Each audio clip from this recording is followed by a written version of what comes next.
Inconsistency will be a consistency of this channel. Hello! It has been a while since I have done a podcast. I've released a couple of videos recently, just like a knit and chat, and I'm going to start releasing other things as well, just to explore some different ideas and expand from exclusive knitting content to a little bit more of what I'm doing, because it's easier for me to be consistent that way, because my life is inconsistent, my interests are inconsistent, and therefore I can be consistent with posting if I allow myself to present that inconsistency. So if you're here for this ride, thank you. And I think that one of the reasons I haven't posted a podcast in a long time, alongside, not really knowing what to talk about when things in my life were changing.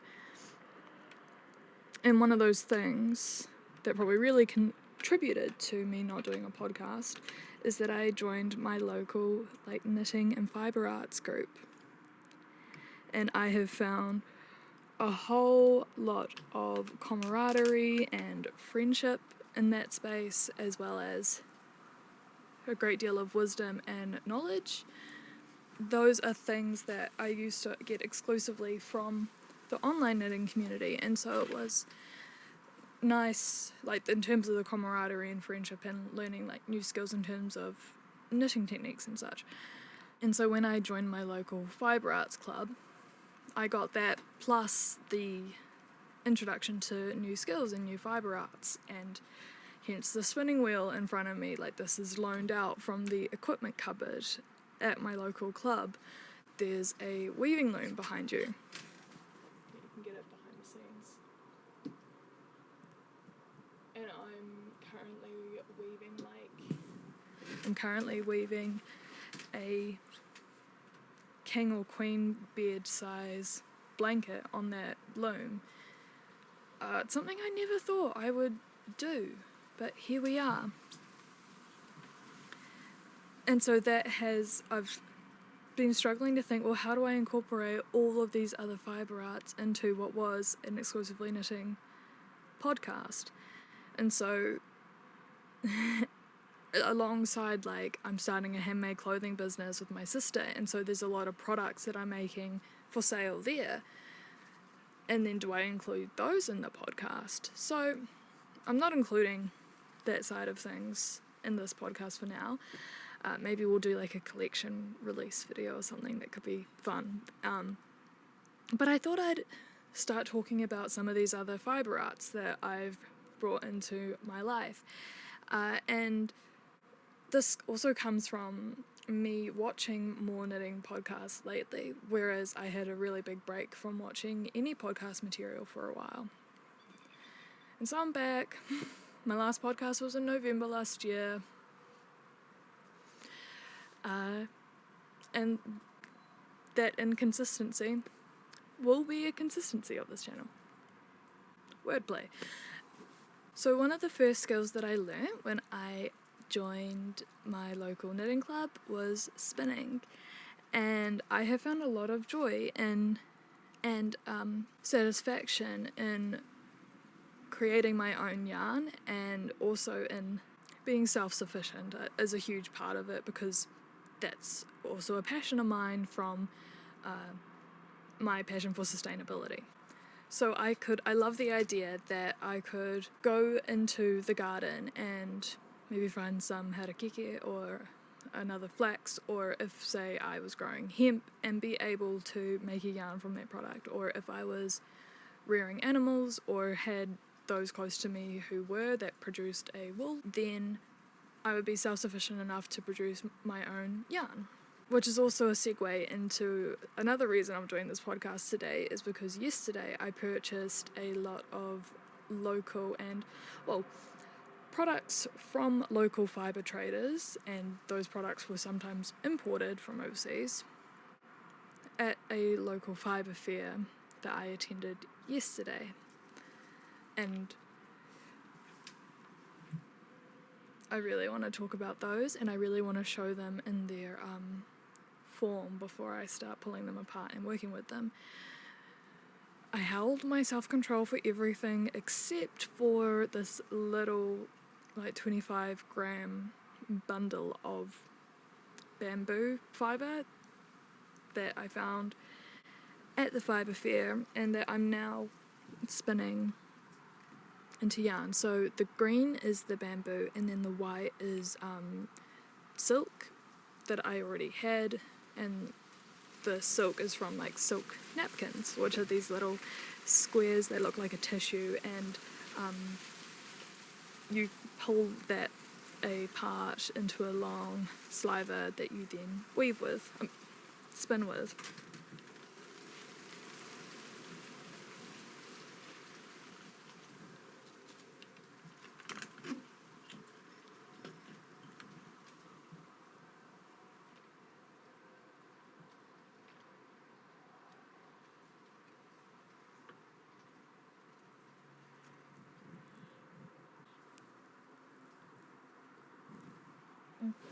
I'm pretty sure that didn't even focus on the yarn. But I'm having a lot of fun with this, and a lot of the products that I did purchase yesterday, I purchased for their uniqueness, and because I wouldn't be able to just buy them from my local knitting store, I would have to go online and find each of these individual traders and purchase it from them. So that's one of the things that I love about these local fibre fairs and wool fests and such. If you haven't attended a fibre fair or wool fest in your area, I highly recommend it.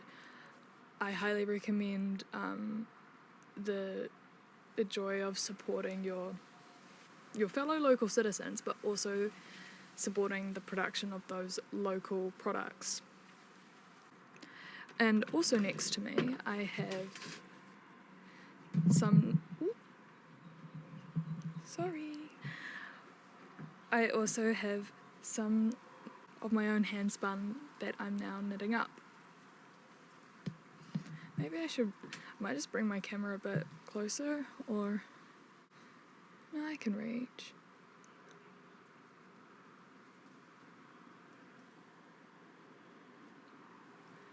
So this fibre, I believe, is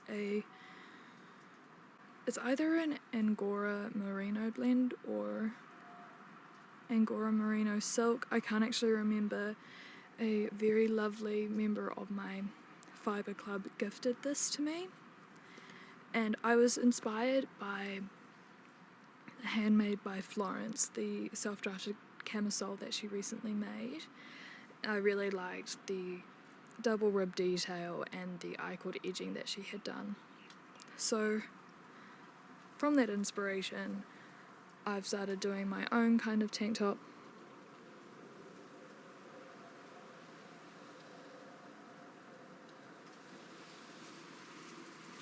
There is a lot more texture up the top of the tank top because I think that was yarn I was spinning a little bit later in the night. And it is so soft and lovely.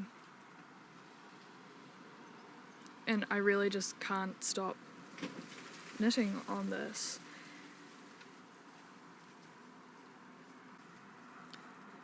Where do I go from here? Maybe I'll talk about some of my finished objects, because these are things that either came up in the last podcast or I hadn't even cast on then.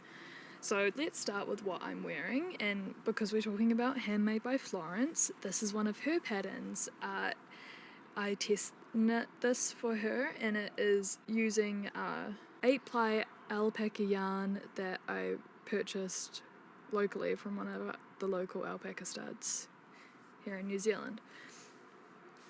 It's a wrap cardigan, like a ballerina wrap. Cute little bow on the side there. very fitted, a raglan shaping with double knit edges. I had a lot of fun knitting this. It is so soft and comfy to wear. It's really warm, so now that it's actually winter here in New Zealand, I can finally wear it. And I think also that's why I wanted to do a podcast now, is because I had all these wintry knits that I hadn't really worn, and now that it is winter, it's like, oh, I can talk about them and put them on and show you guys.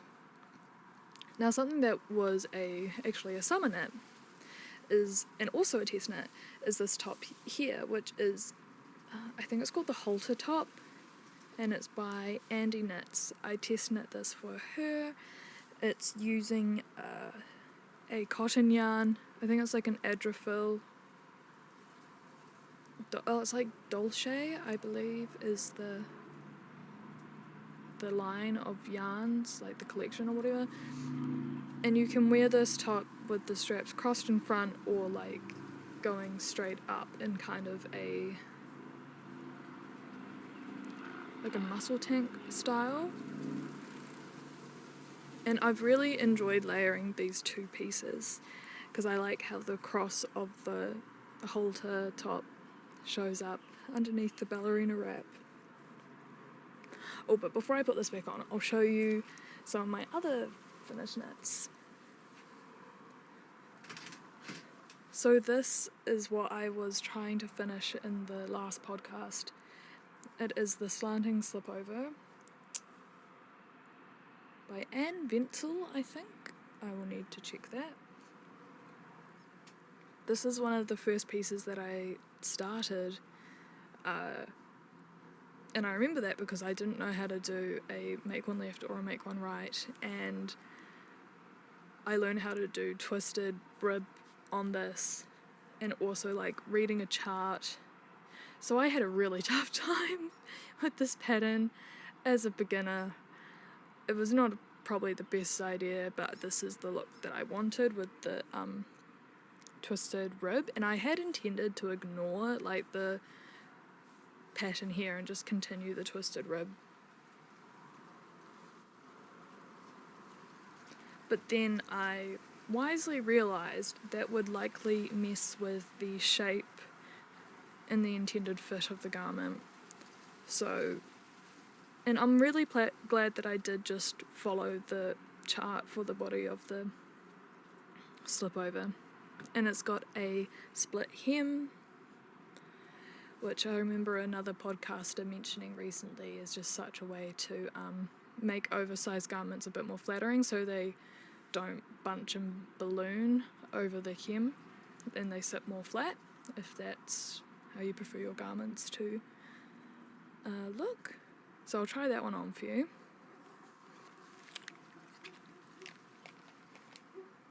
Probably actually don't need to have those headphones on anymore. We were just doing the sound test.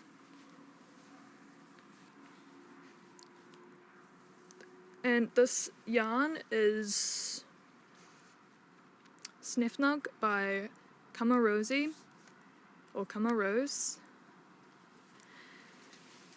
It is a cotton chainette with alpaca and maybe wool as well, blowing into the chain. Oh, it's raining. I think I'm protected. I've got like an umbrella set up to the side to make sure that the rain doesn't get on my equipment.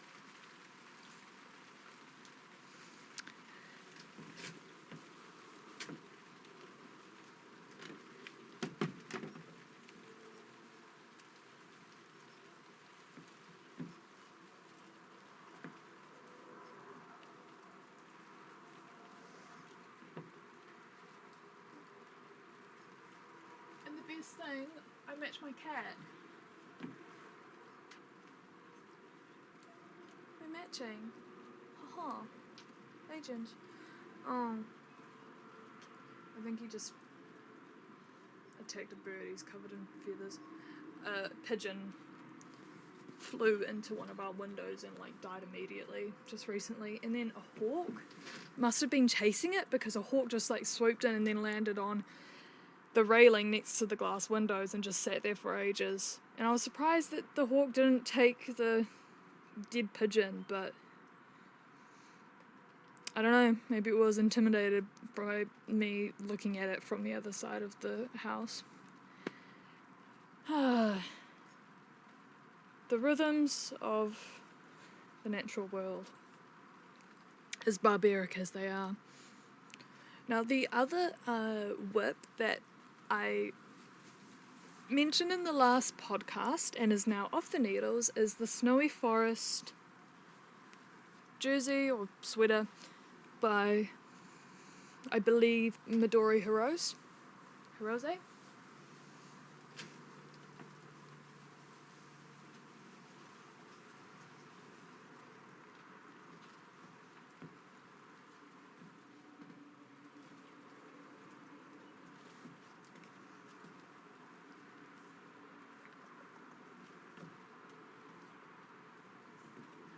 It's got this super slouchy fit with this big boat neck. I wanted quite a large size, and it's knitted with 2 yarns interchanging, a handspun alpaca that I bought from Trade Me, which is like the equivalent of eBay, as well as a commercial alpaca, which was the Chaska Muhu Chunky, which I purchased from Ribbon Rose. And so I've got a lot of wear out of this.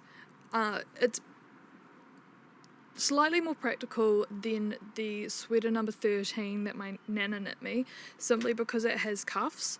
The sweater number 13, I hope I'm getting that number right, has really big open wizard sleeves. Not really, just like... And so having like the actual cuff makes this a lot more practical for cooking and just life in general. But the sleeves are still really big, it's still very oversized, so it is restricted in how practical it can be because of those things. So one of the jerseys I've been getting a lot of wear out of is actually a commercial bought jersey that is 100% cashmere. I found it secondhand, so I was really stoked with that find. And it's tight fitting with a polo collar and I think a raglan shaping. And because the underarm of the sleeve is like here, and because of the raglan shaping, there's a lot of freedom of movement in that garment, such that I can do yoga in it. And I'm more likely to do yoga if I'm already wearing clothes that lend themselves to yoga.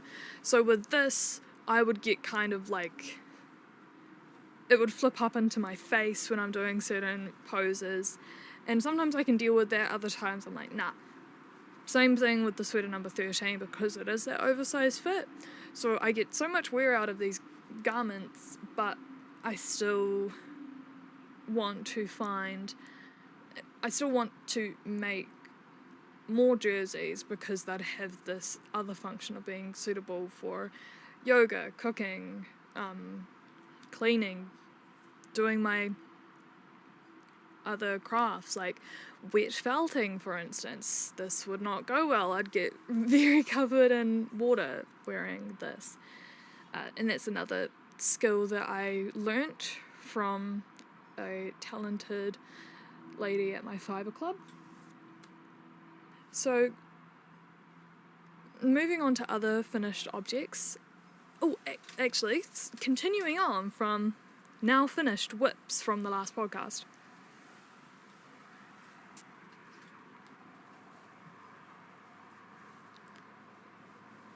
This is the Made You Fall blouse by Ocean Knits. It is one of a series of patterns in the Made You Fall collection that are custom designed to your body, so it's a made to measure pattern. And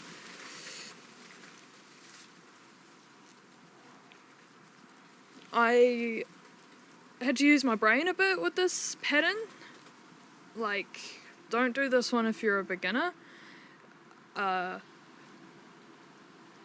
I got there in the end, and like it did all make sense. There's just a bit of maths involved, as well as like, you know, with some patterns you're like, did I understand that right? Or, but I finished it and I love it, and it's so cozy. This is the Smooch yarn in the colourway Baby Blue Eyes by Roxy Fibres, who's a local indie yarn dyer here in New Zealand. Last time, in the last podcast, I said I was going to try to order more from her so I can do the sleeves, and because it was a different dye lot, I got this slightly paler blue. So I decided to make a block colour change. So you can see from this strap is the first colourway that I had, the sleeve is all in the second dye lot that I got, and then just the cuff returns to the darker blue of the original yarns that I got. So I haven't blocked this yet. I might leave this on actually. So it'll be interesting to see how it looks after blocking. I purchased, I copied another knitwear artist, put a little blue ribbon in this portion of her Made You Fall top or blouse. I can't remember which one she was making, but there's, yeah, the pattern calls for like a crochet chain to be threaded through, and so I liked the idea that this other creator had of doing a ribbon instead, and I found this secondhand at a local op shop, which was even more satisfying because it was cheap and more sustainable than buying new. I think the reason I don't get as much wear out of this at the moment is because all of my upper chest and upper back is still exposed, which, as I'm sitting here in the winter day, it's not horrendously cold, but like there is a chill here. Thankfully I have a blanket attached to me that does warm my upper back somewhat, but I think if I was to get more wear out of this, I could make myself a cowl or a scarf. I've been wanting to make myself a shawl actually that could cover up this décolletage area when I am in the elements. My partner and I are going to be travelling to England later when the weather is going to be cold over there. So I think this piece would go great in that weather, but I just yet need to make sure that I will also have something to cover this upper part. In my knit and chat video, I talked about wanting to prepare a capsule wardrobe from my existing wardrobe for this trip.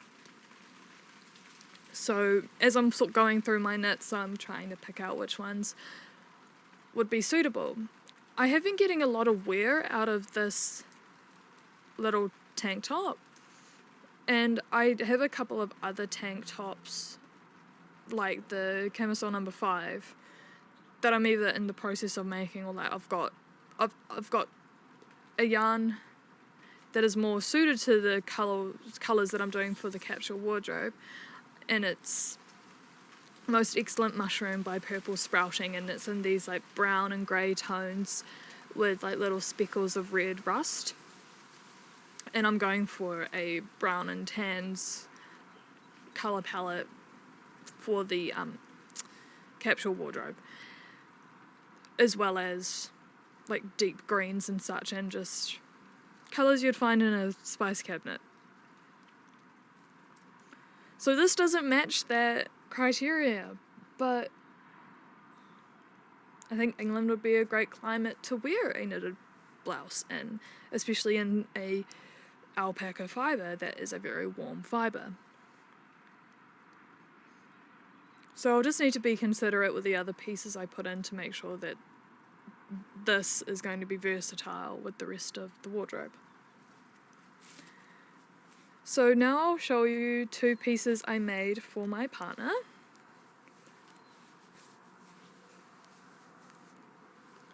The first one is a petite knit pattern, the Handspun sweater, and it is knitted in a merino hand-dyed yarn by Fibre to Go, who is another local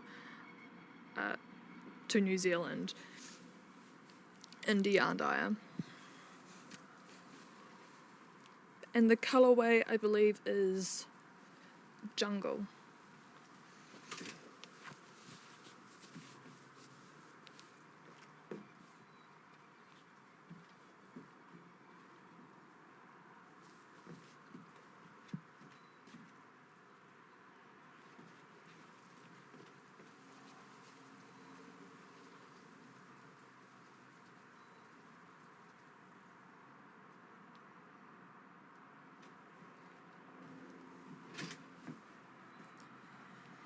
So the finishing on the cuffs on this pattern is really nice. Other creators have talked about this, how the double knitting before the Italian bind off on the rib cuff really makes the ribbing, the end of the cuff, look quite seamless.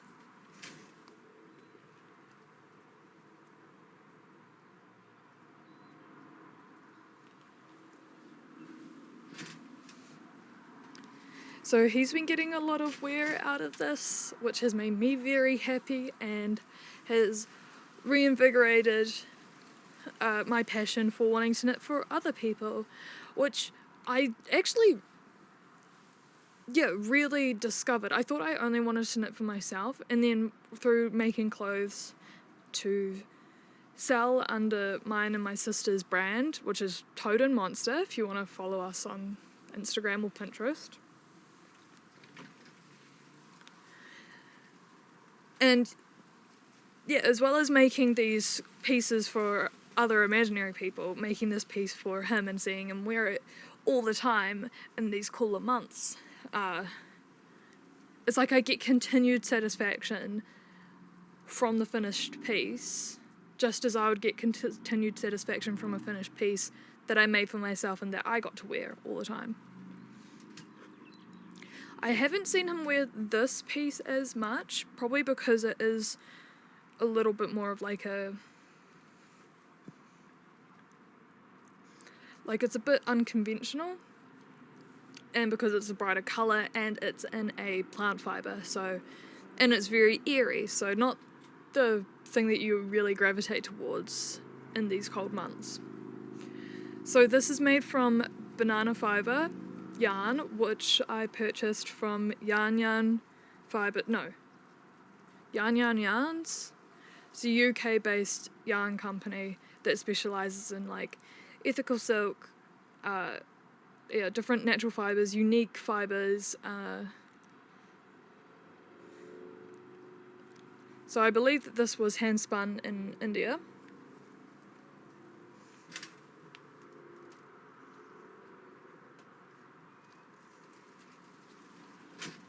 So this is a self-drafted pattern, drop shoulder construction. I just kind of winged it. And I've got a whole lot of green fibre, banana fibre like this. So I was going to make like a dress maybe, but something like this could be really cool in that as well.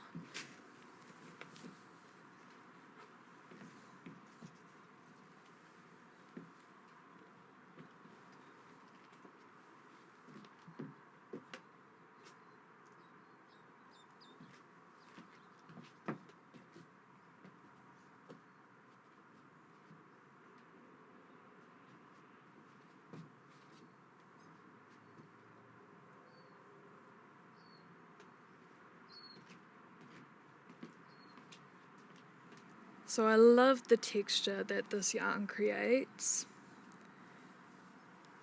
I've also made a top to sell with Totem Monster that uses a black banana silk yarn, as well as cotton, and then a hand-spun green wool. And I've also made a pink, like, little kind of corset, or corset inspired piece, yeah, using the pink banana fibre yarn. So I've gotten a good number of projects out of that product. The yarn is certainly an art yarn, and it can be a little bit splitty in places, just where like the fibre is a bit not as tightly spun. It's a fantail flitting around the trees just behind you. It's so cute. Oh, should I be putting this on? No, I have other things to show you. I should not be putting this back on. The sun's out now, so it's not as cold. Another test knit that I had the... Oh wait, no, I did not test knit this. Haha, I bought the pattern pretty soon after it was released. This is by Unlucky Knits. It is called the Cosmo Top. I think I made it in a size too small, and I do regret that, but then maybe that was the right decision, because it will give a little bit over time, and it is very much a negative ease garment. But I'm just gonna struggle for a sec here to try put it on. And I got deodorant all over it. You can't see that, no.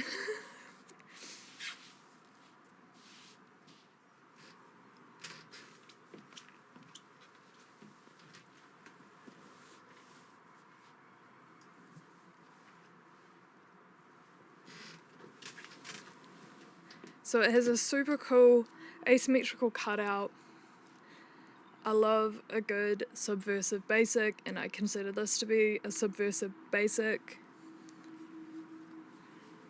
This is a self-drafted pattern, also in a cotton yarn, that I also consider to be a subversive basic. I never really know what to call this piece. Is it a shrug? Is it a bolero? Is it a sleeves? And I am considering writing a pattern for this one. Another subversive basic that I made is this pair of sleeves that I knitted from my first handspun yarn. So it's very much an art yarn, which I love a good art yarn, so that worked out for me. And it's just a basic natural brown. It is wool, I believe, like a Corriedale, so a type of strong wool, but I find it very soft and comfortable to wear. I don't really have issues with itchiness with wools or alpaca, thankfully. I don't know if I'm going to be like that my whole life, because, you know, as a woman, we're going to go through lots of changes. So I'll enjoy being able to wear these fibres next to my skin while I can. So this one, unlike that green cotton one, has a little tie at the front and then a band at the back of the neck.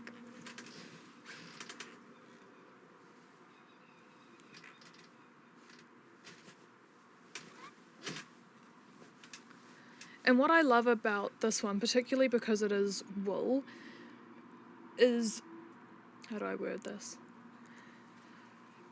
Like, it provides you just enough warmth to take the chill off, but doesn't overheat you as it would if it was covering like your core and your chest and your heart. So I really love wearing these sleeves when I know it's going to be like a beautiful sunny day and I'm going to be moving around a lot and I'm going to overheat, and therefore I can quickly take this off, but the wind is still going to be cold and when I'm in shadow it's going to be cold, so taking the chill off my arms and then having something sleeveless underneath.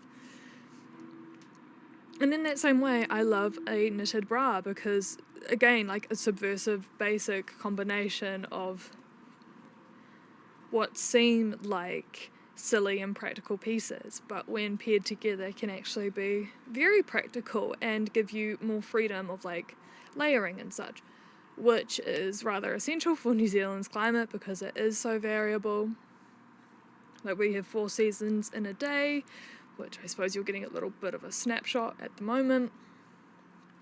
I love it though, like more knitwear for me to wear and switch between a different fibre for every hour.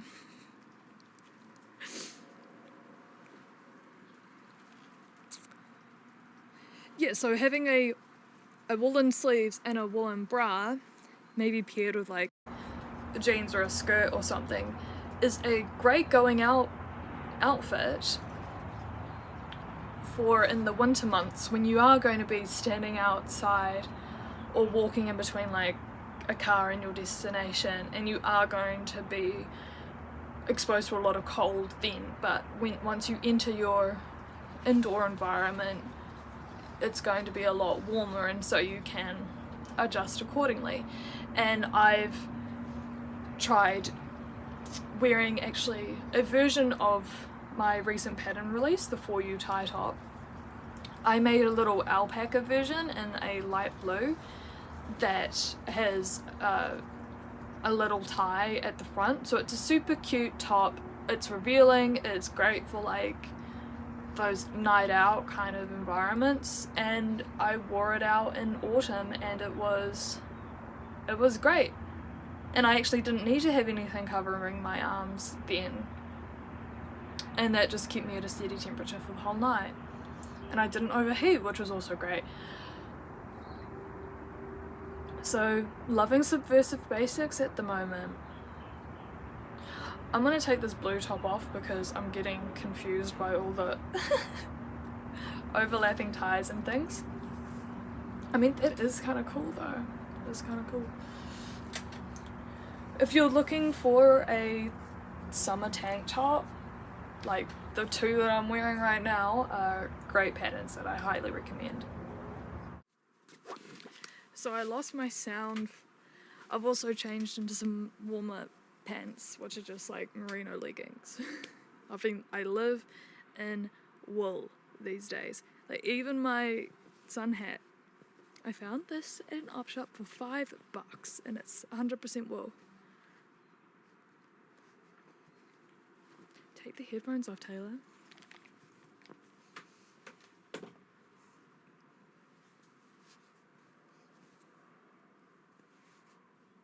So this will definitely be part of the capsule wardrobe. You can see I'm going to be struggling to keep to the like brown tones brief. So we're going to roll with like these new colours that are finding their way in. Now I would like to show you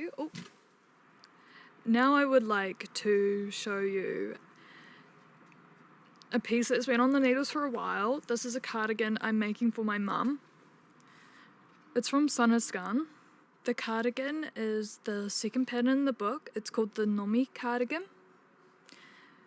It is written by Anita Brathland.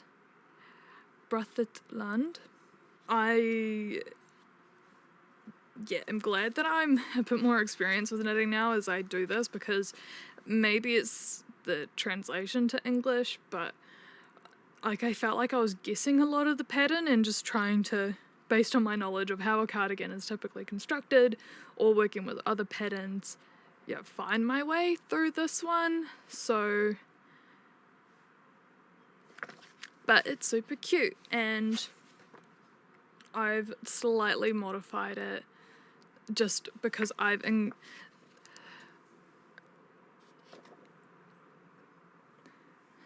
the raglan decreases, I've continued them down the side of the body, and as you can see in the picture, the raglan is detailed with this twisted knit stitch.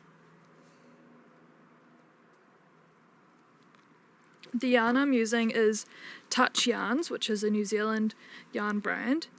They're merino wool, and it's on 3.5mm needles, and then the ribbing and such is on 3.25, and a 4-ply or fingering weight yarn, so it's been taking me a really long time. And it's been scrunched in my little knitting carry case, so please excuse the wrinkles. And you can see the raglan detail there. And I continued that detail down the body.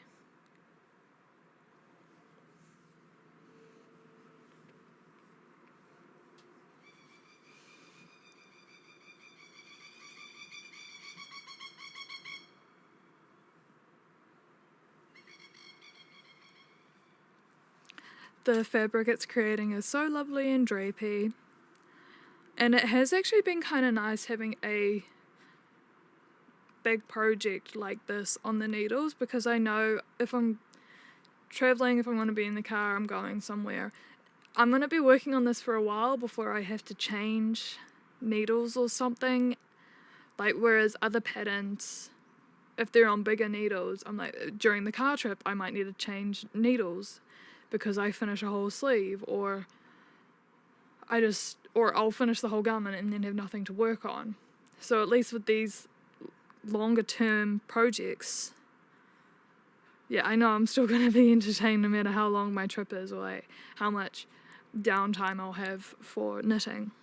Now we're going to go a bit more into like the new skills that I've been learning and some of the things I've been working on with that. So I want to show you this woven piece first. It's not done. I cut it off the loom, hence these big bits of warp, before it was finished, because I had another project that had a deadline that I needed to warp up. And warping is like setting up the loom, the vertical yarns.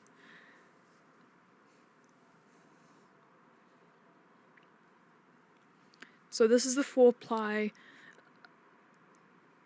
Polworth yarn that I purchased from Gumtree Gully Alpacas last year. And I think it's so fun. I've just been using a rigid heddle loom for my weaving. And I am looking forward to one day trying like more complex looms. I have no idea about the whole world of weaving. Like, there's so much within knitting. Yeah, the mind boggles. Like, I'm starting to realize I am going to be entertained for years and years to come. Like, there is so much to learn in the fibre arts, and there's so many different little techniques within each fibre art, and then you start blending the different fibre arts together. Lots and lots and lots. This is a little panel that I knit up on just like the toy knitting machines, you know, the circular ones that you crank. I think that a common brand that might be American is like the Addy knitting machines, or the Centrano. We don't have that in New Zealand, I don't think. Well, that is not what my knitting machine is. And I broke one of the needles on that machine because, well, it's handspun yarn. Also hand blended yarn, so I borrowed the drum carder from my knitting club, which is a tool to use for blending fibres. And like that drum carder and the spinning wheel and the weaving loom, which actually I was lent from a member at the club, so that one's not actually from the club equipment cupboard. Like, all of this equipment would be incredibly expensive and out of my reach if I was to buy it all new. So another huge advantage of attending your local fibre or knitting club is access to the likes of an equipment cupboard. And I'm just assuming that is something that they will offer. I'm sure not all of them do.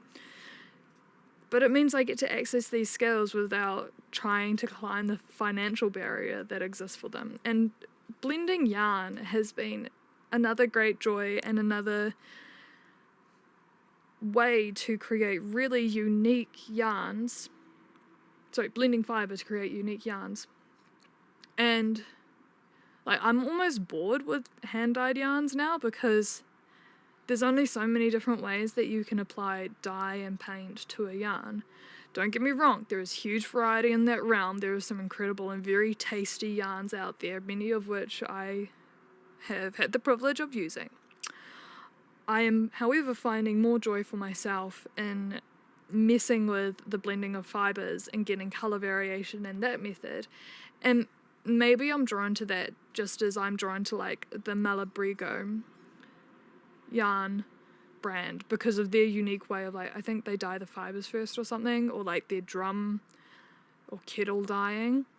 I don't know how they do it, but the way that the colour is presented in those yarns is so different from like your typical hand-dyed yarn. And blending fibres is like another step from that. So this one's only very subtly blended. And as I was saying, yeah, I broke the needle in the machine, hence this big drop stitch down there, which I've been using as a detail in some of my pieces for more of a distressed look, which I reckon is cool. Like, it's an intentional ladder stitch. Or I just go through with a crochet hook and crochet it back up. Because the toy knitting machine is just cheap plastic, like, I can't repair that needle. I also have a Singer Memomatic 321 knitting machine, which is one of those horizontal machines, and I just purchased that secondhand off Facebook Marketplace. However, that machine is for very fine yarns and it wouldn't take something like this. But what I appreciate about that machine and just about how things used to be made in general, like, it's built to last. That thing's all made out of metal pretty much, except for the casing. Same with my sewing machine. It's like my great grandma's machine. It's an old, I think it's Bernina. It's all metal. And like, these things were like, can still be repaired and can be used and are intended to be maintained and to last a long time. So I'm loving all of these products that existed before pre-planned obsolescence. Not that I know when pre-planned obsolescence actually really came into force, but I'm assuming these products came before that time because they're still kicking.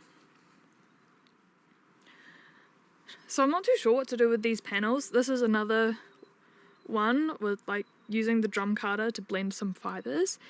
And these are the fibres I've shown you so far were gifted to me from my great aunt, who used to be a spinner but is no longer, and had a lot of stash that she very kindly and very generously gifted to me, and I've been getting a lot of use out of.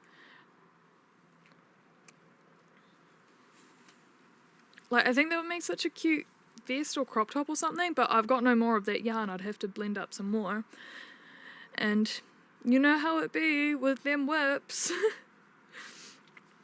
So this one's been sitting here for a while, all these little panels, because I just don't really know what to do with them. This is another hand blended yarn, and I've still got a bit in the skein.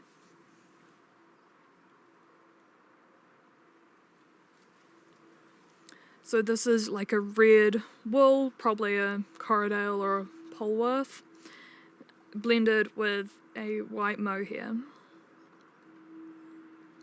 which were both fibres that my great aunt very kindly gave to me. So I've been really privileged in the access I have had to fibres because of the generosity of the women around me and in my fibre community, in my local fibre community. So that's been such a privilege and such a joy. And so I've been, making good use of that and making lots of things. So this is that yarn knitted up. The one you just saw didn't have any blue in it, but like the ones I spun up previously did.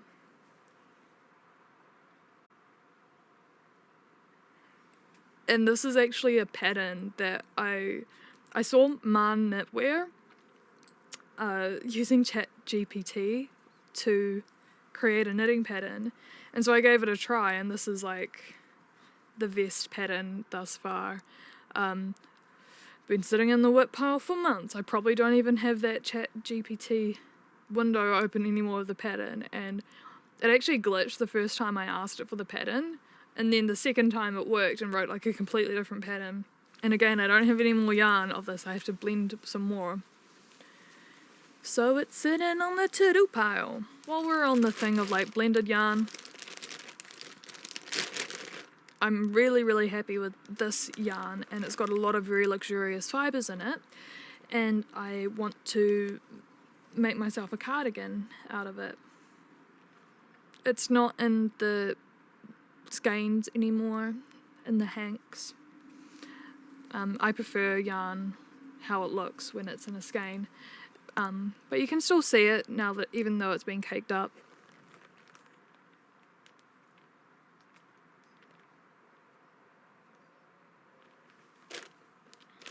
Here's another one.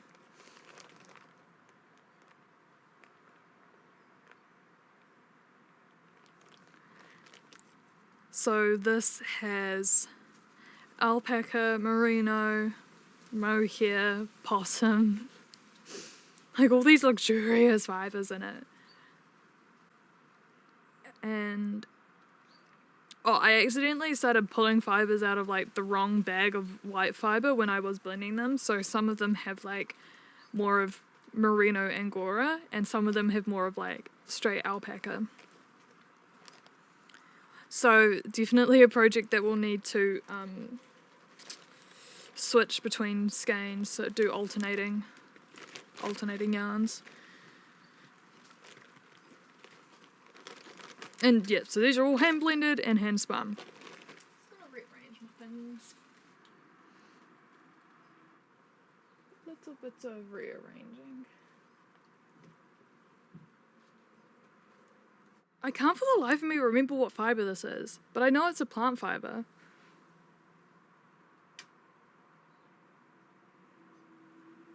I think it's like nettle.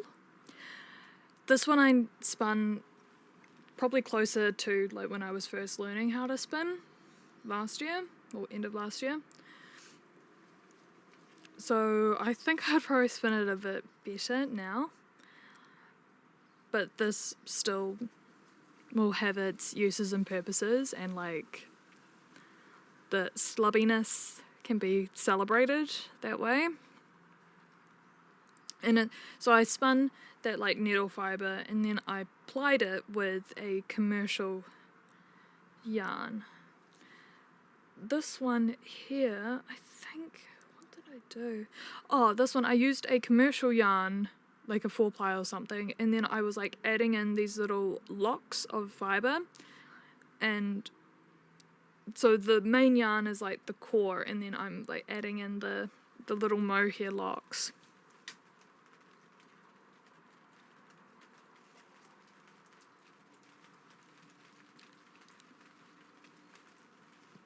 No idea what I'm going to do with any of these. And then I use that same method, but with like a hand spun silk core, and then using like mohair that was straight and combed rather than like in the little curls. I ended up like wrapping the mohair around the silk a lot so it doesn't fluff out with the blunt ends, but rather it's like made a cocoon around the core of the silk yarn. You can see there. So lots of little weird yarns that I don't know what I'm going to do with, but maybe one day they'll find a purpose. I was chatting to a lady who was saying she managed to knit a whole jersey out of different yarns that people had bought her and gifted her from their trips to England. So she accumulated enough yarn from these repeated gifts over her life that she could produce a full garment. And so maybe I'll be able to do something like that with my hand spun. Accumulate little pieces of tastiness over time, and then the project will come to mind once the pieces have been accumulated. Now, I mentioned Maan knitwear before, and her and I did a yarn swap, which was so cool. She sent me some kakigori, which I find really difficult to find here in New Zealand. Look at that baby.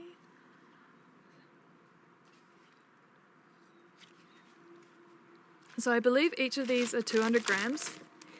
So I've got a healthy 400 grams there. Everyone was making the June top by Petite Knit last year out of this yarn. And I just love this yarn so much. All the colours. And this type of variation is in part accomplished, I think, by blending the different colours and then spinning them, or that's what it looks like as I observed this yarn. Like having the things dyed before they're plied adds this additional interest, rather than a yarn that is complete and dyed. Yeah. So this is 50% cotton, 30% silk, 10% viscose, and 10% polyamide. This is going to be one of the very few exceptions to my rule of trying to eradicate plastics from my knitting and my fibre arts, and also attempting to get rid of it from my wardrobe, which is probably not going to be accomplishable. Like, this stuff is everywhere. And I'm very passionate about sustainability, and I get so angry at the grip that petroleum has on our world, and I get so mad that it's so hard to find products or garments that don't contain it. So, and I mean, I rely on petroleum to transport myself, so I get mad that I have that reliance on it. So where I can exert control over the existence of petroleum products in my life is through my knitwear, and that's where I want to start and focus on, this. But that yarn is so gorgeous.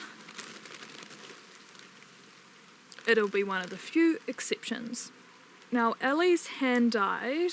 Ellie is a New Zealand lady that she's a trader of fibre-related goodness, imported and local. She has started stocking a bio-based nylon wool blend in both a fibre form and in a spun yarn. So if you're looking for a more sustainable alternative for like your sock yarns or such, where you do like having that nylon content or that acrylic content, check out her stuff. I believe she has an online presence, Ellie's Hand Dyed, A-L-I, that's her name. So yeah, I'm really excited about those sorts of products coming into the market. So trying to, vote with my monies and consume consciously. And I like to do that because it is something that feels within my control, and I just want to note that conscious consumerism isn't going to get us out of this. Well, conscious consumerism is only a part of the bigger picture, and also like legislative action and such, and is very much needed for mitigating the climate crisis. But I like to do what I can within my own life. And I do think, like, even though the idea of the idea of the carbon footprint was actually come up with by the likes of BP and Shell to put the blame of the emissions onto the consumer, like, I think that tactic is almost, like, I hope that it backfires for them, for these big, like, petroleum companies, and that conscious consumerism actually does reduce their profits that they make and turn people away from their products and actually, like, yeah, even though the consumer takes it's enabling. I don't mean to get all like onto these types of subjects, but like sustainability is a huge part of what I do. Ginger, come on, get off that. So even though the idea of the consumer having like power to change their carbon footprint was initially a way to divert attention away from the responsibility that these big oil companies actually have for reducing their impact on the climate, I do still think that the actions of the individual are very powerful, and that the small changes that you are able to make in your life with what works for you and what works with your lifestyle, and that's obviously different for everyone, the small changes that you do make really do add up and make a big difference. And so that's part of the reason why I'm trying to remove acrylics and petroleum-based products from my fibre arts. Now going on to another handspun. This is some handspun silk that I purchased from the wool fund at my knitting club. And I've started to knit it up. It's so silky. I can't even remember what I was making. I think it's like, oh yeah, it's like a crop top thing with an open front. I don't know. I've run out of yarn. I bought some more, like a little bit of a really, really dark blue that I was going to do like colour blocking with this. We'll see how that goes. I'll show you it better when I actually have more completed and it looks more real.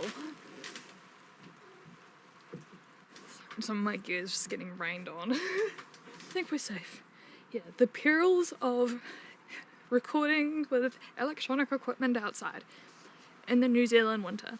There's a lot of handspun. This is only a very small portion of like the amount that I have handspun. Like, I've already used it in other projects that I can't show you right now. Which also denotes how much time has passed since I last did like a proper podcast. So it's fun catching you guys up, but I bet this is a lot. Like these are Corriedale, which is a type of strong wool that I spun up in just a single ply. Now I do need to look up how to actually finish these yarns off so that they don't like unravel and behave weird because they are a single ply. And there's this really cool t-shirt pattern that one creator made, and she did it in a colorway of these two colors plus a white. I absolutely love that little t-shirt pattern and the colors that she chose, and another creator also was inspired by the same person and created it again in those same colors, and so I want to copy her too and use these yarns.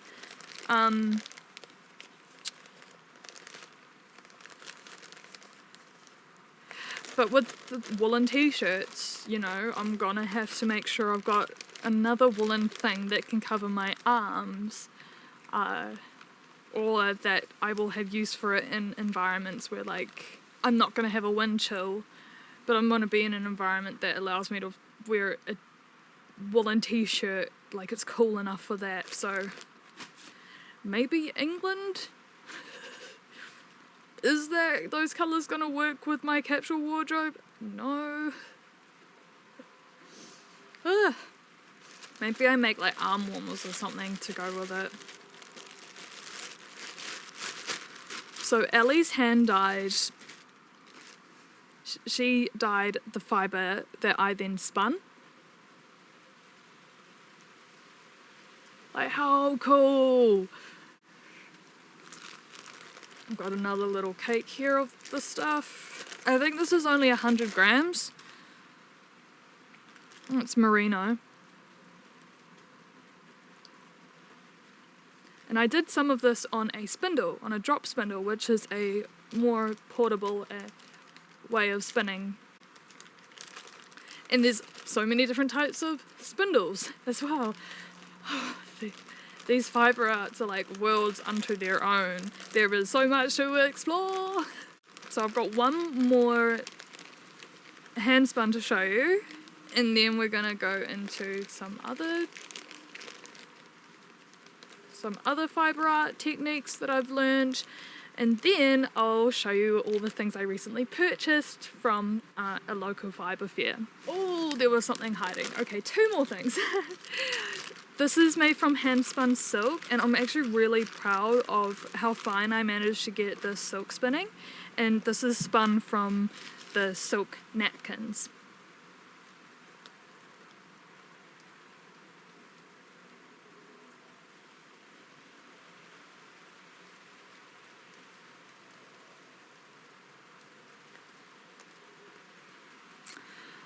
So I'm probably going to take this off the needles. I hadn't really decided on what I was making. I was just going to do like a little panel of a lace stitch and maybe try to make it into a hand warmer.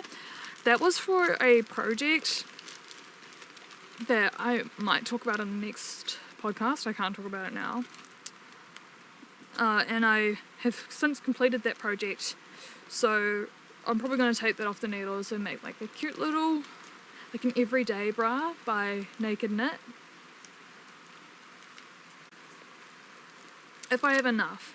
But because this is just like the natural colour of the mulberry silk, and I know that there's more silk napkins that I can purchase from my local fibre club and their wool fund, I should be able to top up and spin more yarn from that.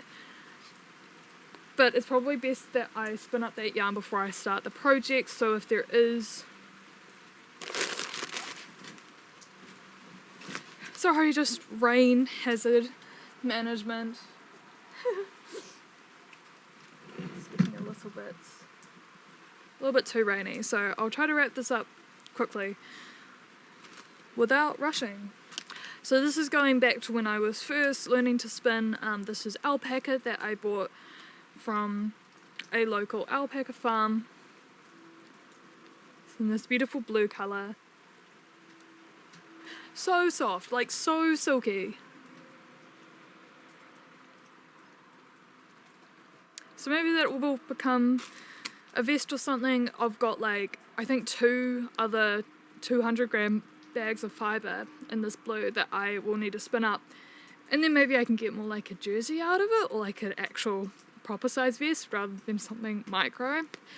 Like I need to start making things that I'm actually going to wear through my life, such as what I mentioned earlier with like wanting a kind of like this type of ease but in a jersey form for its practicality with doing life things.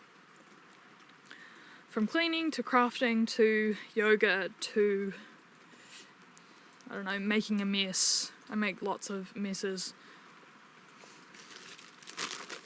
Now, just to give you guys some context of like the talent that exists in these knitting clubs. You've seen all of my handspun. Now let me show you some of the handspun that one of the ladies in my group did. This is merino.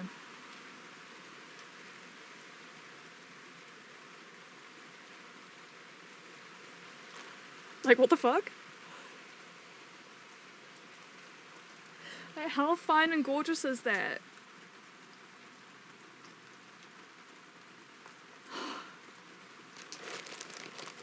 This is gonna have to be, this is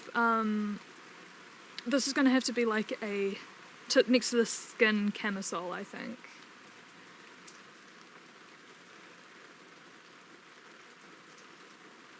Oh, now, oh, these ladies are so generous. The same woman that lent me her rigid heddle loom also gave me sea cell fibre. So it's like, is it algae or seaweed based fibre?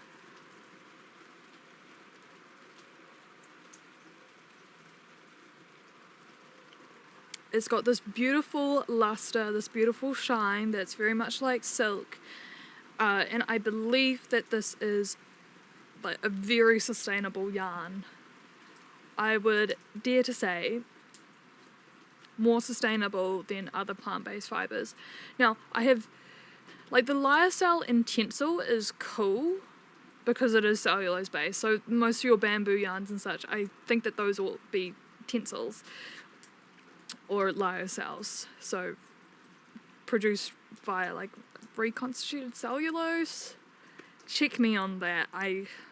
The process is complicated. So making lyocell and tencel does require a lot of harsh chemicals to break it down, the cellulose down, or break it down to the cellulose. I get fuzzy on the details there, but I think that like a seaweed based yarn, I don't think that they do that process, or maybe they do. Now I'm just talking shit.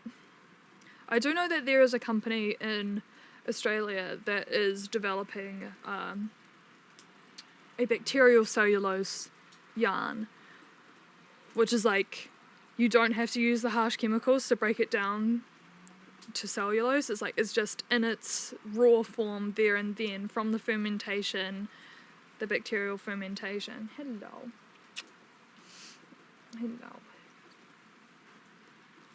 So I would love to work with that type of yarn, and I think that this is similar to that. And so because this is a plant yarn, I think this would make a practical undergarment for the cooler months when I don't want to have a woolen undergarment. Like a bra. I'll make a bra out of it. Okay, now, natural dyeing. This is something I've been wanting to get into for ages, and we did a natural dyeing class at my knitting club. So I bought a lot of this craft cotton on sale. It is a stiff cotton that, like, I wouldn't gravitate towards it for next to skin, but like, I will wear this next to skin probably.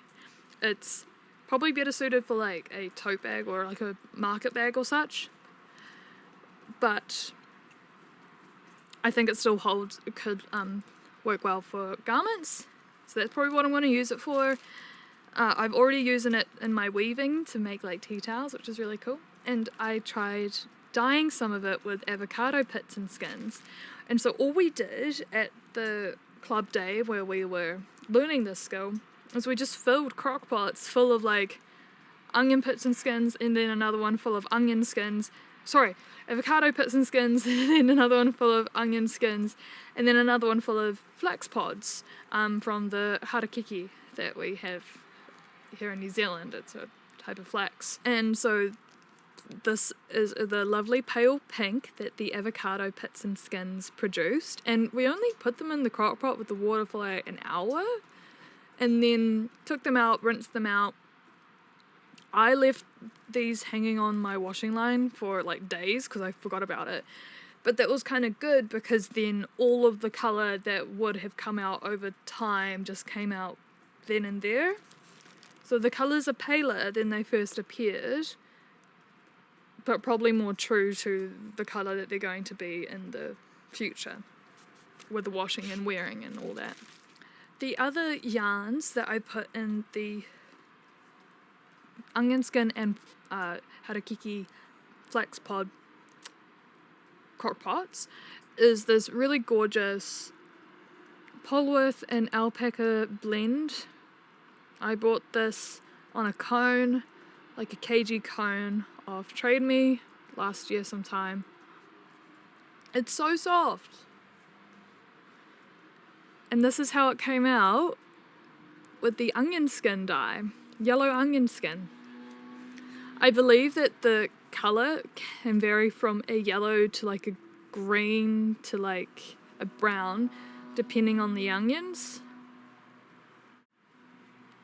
So I would love to do a little colour work of that original natural colour, this onion skin colour, and then this beautiful brown that came from the flax pods.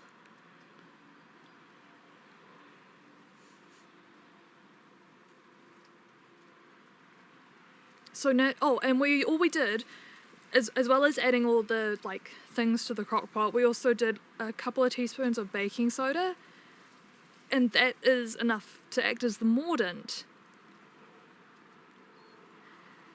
So yeah, I thought natural dyeing was going to be this complicated thing that I had to go find all these like the mordant thing seemed like a big problem, and my brain made it seem bigger than what it actually was, which was baking soda, which I use as a cleaning product anyway.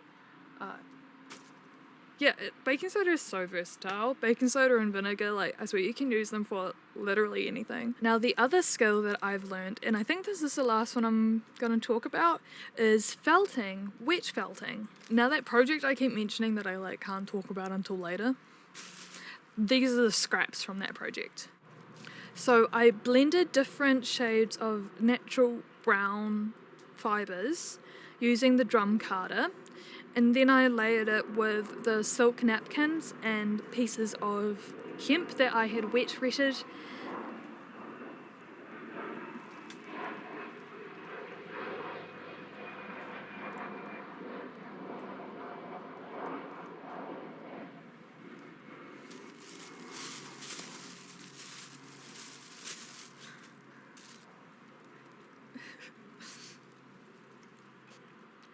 So I had used this piece of felt as the fabric to then make other items.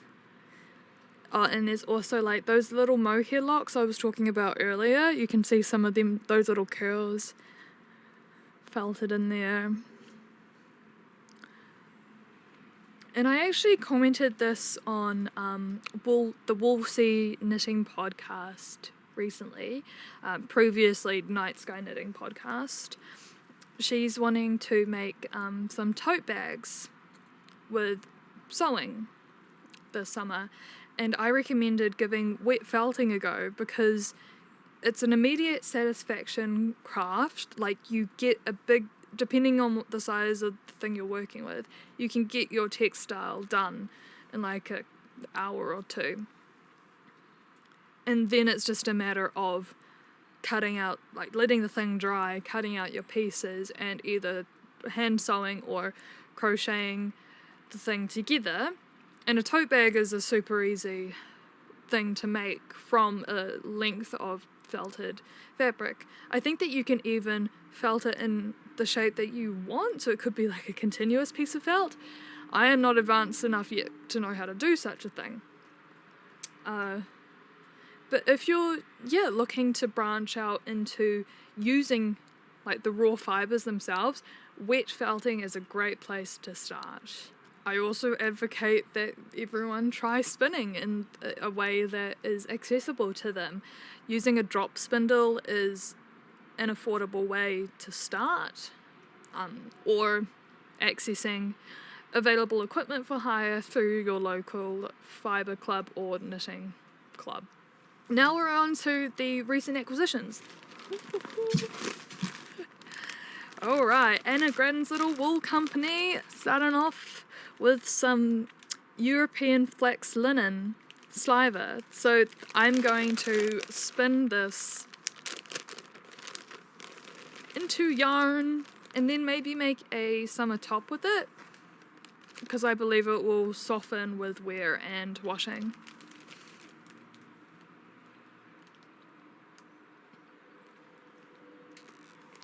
Then I picked this up from Terryberry. Look at that. Oh my goodness. Oh my, oh my. Ah. So this is luxury blend of fine merino and flax tops. So together this is 200 grams. So it's 80% merino, 20% flax fibre, and you can see like the flax has been bleached, and you can see it kind of sticking out there, and it adds the same sort of interest and sheen as I would see in something similar with a silk blended through it. And so I wanted to try something new. My whole intention with purchasing at this fibre fair was to find things that I can't find at my local knitting shop. Can't find this. Can't find ready to spin linen, flax. And you certainly cannot find raw, unwashed fleece. This is Gotland, is the breed. I think that there might be like sub things or something. Like, I don't know if Gotland is descriptive enough for what this is, but that's the extent of my knowledge. And I picked this up from a lady who was selling a whole series of fibres, all from animals that she has at her farm.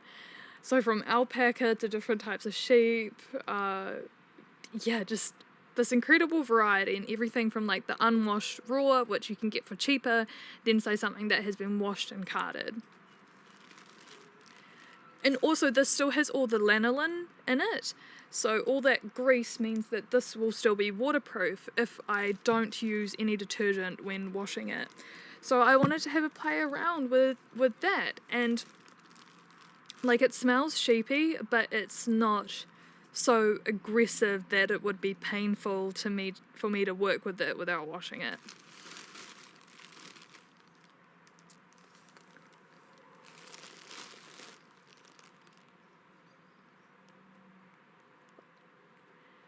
Can you see how the sheen on it, how shiny it is? Like, all those different colours.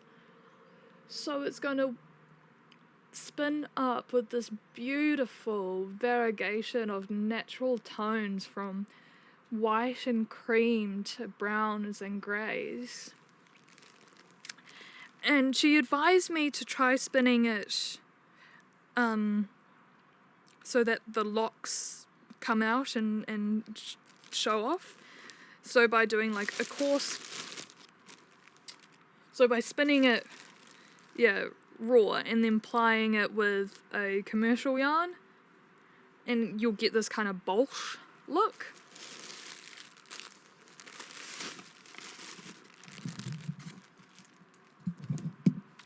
Thanks, Ginger.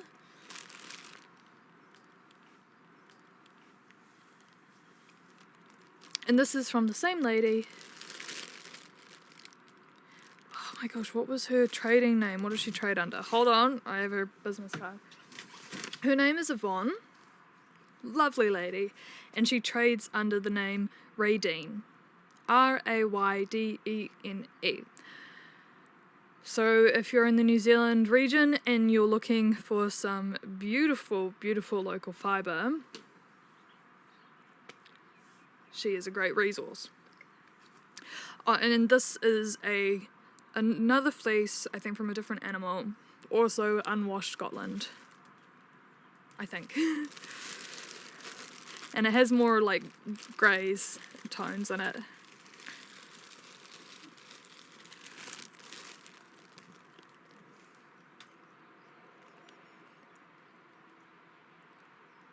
Look at that. Isn't that just amazing?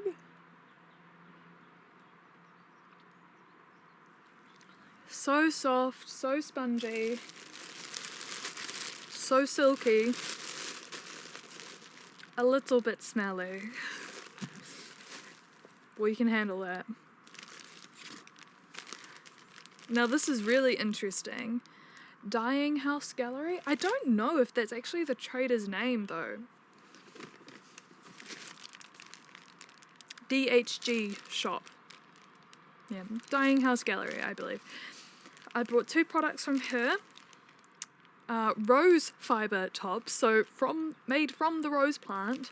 I'm unsure if this is like a case of the rose was the original cellulose source and then we use the processes of making tencel and lyocell, like it is actually just a tencel or lyocell. I don't know. Regardless, I thought it was cool. From rose fibre. Very white, very shiny, very smooth, very soft, ready to spin.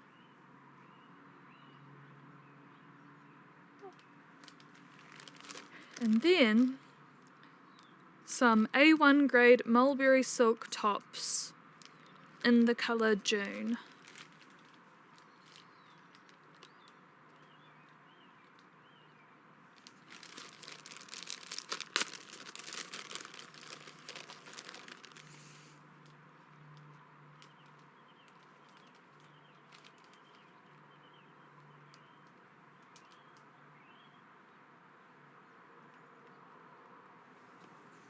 So shiny! So each of those are only 50 grams. So if I wanted to make a full garment, I would have had to buy a lot more. I may end up I don't think I'll blend them with anything else. Just because they're both already in their sliver form. And I just love them as is so much. So then maybe I will, once I've made them into yarn, use them together along with other handspun yarns in a project. Or I may decide to purchase more and just spin enough for a full garment exclusively of each of those fibres. We will see.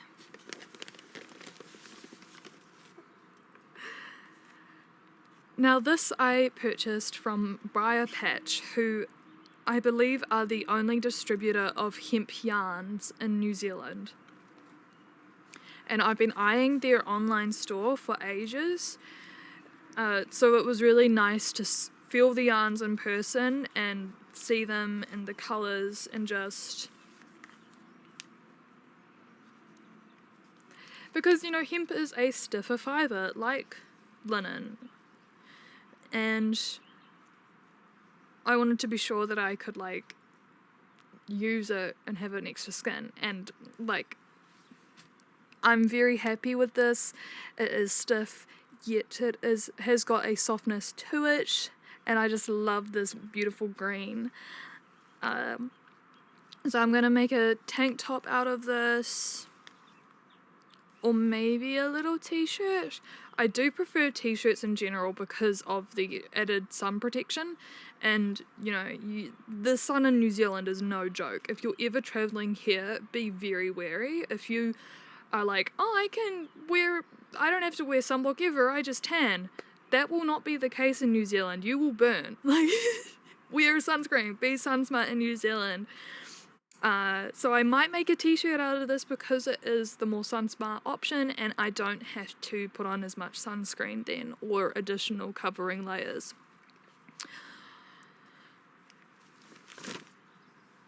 Oh my gosh, that's it. That's everything. Wow. I think I just filmed for like 2 hours, so this will be edited. Thank you for being here with me, and if you are a returning viewer that has been a subscriber on my channel for a while, thank you for your patience, and thank you for, dealing with my inconsistency. That is going to be a consistent factor of this channel, so if you have the patience to stay here for that, like, you're an absolute legend. If you are new here and you like this video, please give us a like and a subscribe.